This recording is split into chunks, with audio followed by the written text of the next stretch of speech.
We now look at legislative matters. The Senate has set conditions for the reinstatement of Senator Natasha Akpoti-Uduaghan following a federal high court judgment that nullified her 6-month suspension. Justice Binta Nyako ruled that the suspension was excessive and denied Kogi Central constituents representation. While affirming the Senate's authority to discipline members, the court directed Akpoti-Uduaghan to apologize publicly for contempt over a satirical Facebook post and to make a 5 million naira fine payment. Meanwhile, Senate spokesperson Yemi Adaramodu said the Red Chamber will only act after Akpoti-Uduaghan complies with the court's directives. Senate counsel Paul Dauda also clarified that the judgment did not mandate her reinstatement, but advised reconsideration. And now to discuss this, we're joined by a legal practitioner, Taiwo Ojumu. Taiwo, thank you so much for joining us to discuss this. Yeah, thank you for having me. So the Federal High Court nullified the suspension handed down to Senator Akpoti-Uduaghan by the Senate. Do you agree that the punishment was excessive? Yes, absolutely. I agree with in substance or substantially with the decision of the Federal High Court sitting in Abuja that the punishment is quite excessive. I've heard that opinion long before now, and I'm happy that the courts in some ways actually agree with my opinion. While I also agree that it is not out of place, or it is well within the right of the Senate to discipline any of its hearing members or member, as case may be. I feel that suspending a senator for 6 months appears excessive and appears like a punishment taken too far. So I agree with the judgment in substance, substantially. I don't know if I can add a little opinion here. I just feel that although I've not read the judgment in full, but I just feel that the judge would have, the court would have proceeded to, if you ask me, proceeded to have what's it called, proposed or suggested the kind of punishment that would have been suitable or that would have been appropriate. She was suspended. Senator Natasha was suspended in March, and March till now is about 3 months. So if 6 months is excessive, let's assume 1 month is too ridiculously small, then maybe 2-3 months would have been appropriate. But the court did not suggest or did not make any pronouncement as to what it feels would have been the appropriate sanction. So this probably would mean that you see this as a victory over maybe rights violation, so to speak. But then, do you also see this way that the suspended senator probably in some instances also overstepped the boundaries? Yes, I also agree with that. I also share the opinion that I also feel that the Senator Natasha did overstep her boundaries in some ways because especially in respect of the satirical post she made sometime in April. Then the thing is that there are rules, for these are leaders, these are lawmakers at the highest level of decision making in the country. They should do better in terms of following procedures and rules. There are rules to address such issues.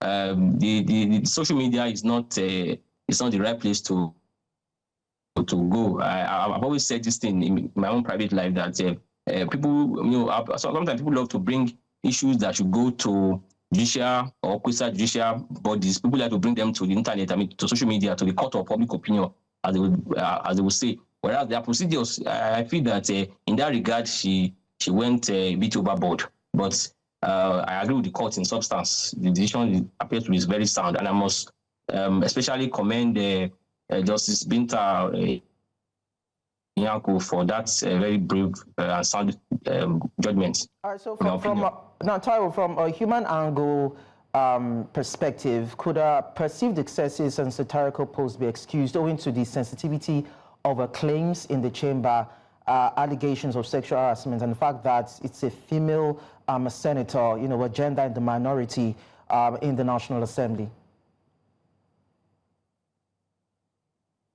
Yes, the thing is that yes, allegations have been made, but such allegations are still very much at large in the sense that they are yet to be verified.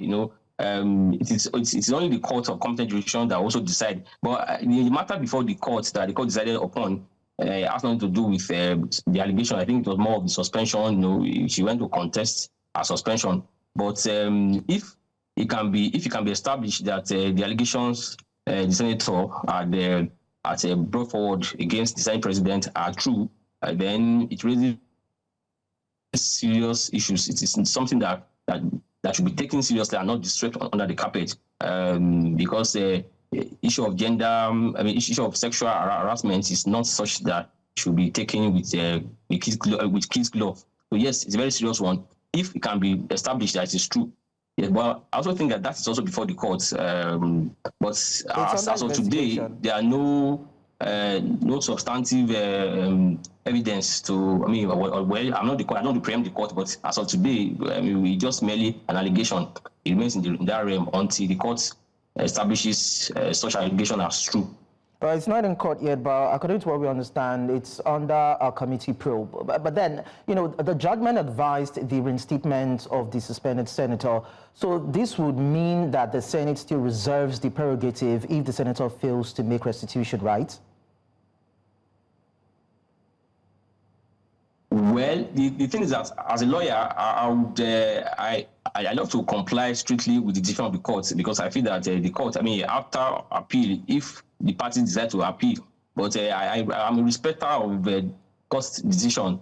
However, like I said, the judgment, even though I've not read it in full, but the few parts I've read in judgment suggests that the court appeared to have given the Senate some liberty, because they haven't highlighted some condition that the senator Natasha has to meet.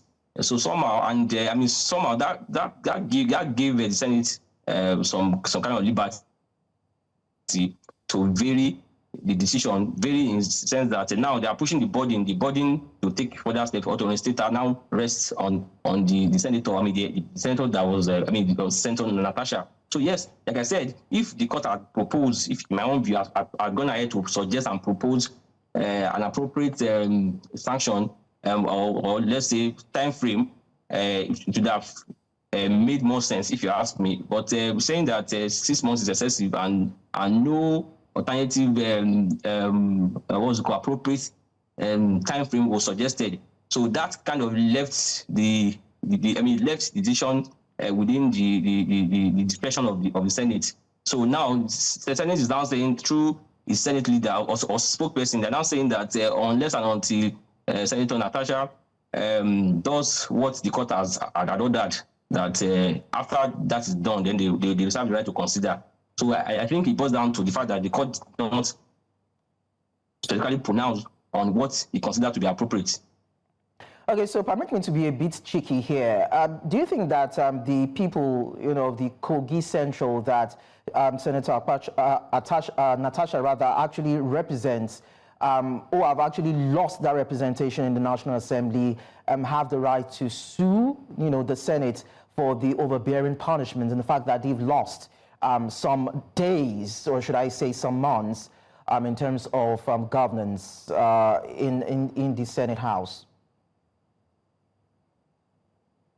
Well, I think think along that line that because and the thing is that I'm also of the opinion that moving forward, I think it's high time the Senate thought of other ways of punishing erring senators, and the reason is that in the bid to punish a member of the Senate, I think it is very much unfair and unjust to now punish thousands of people who that senator represents. So I think this conversation has brought up other conversations as to whether it is appropriate for a senator to be punished in that manner. I would have suggested that maybe the standing rules of the Senate can be amended in such a way that maybe fines can be levied against erring senators.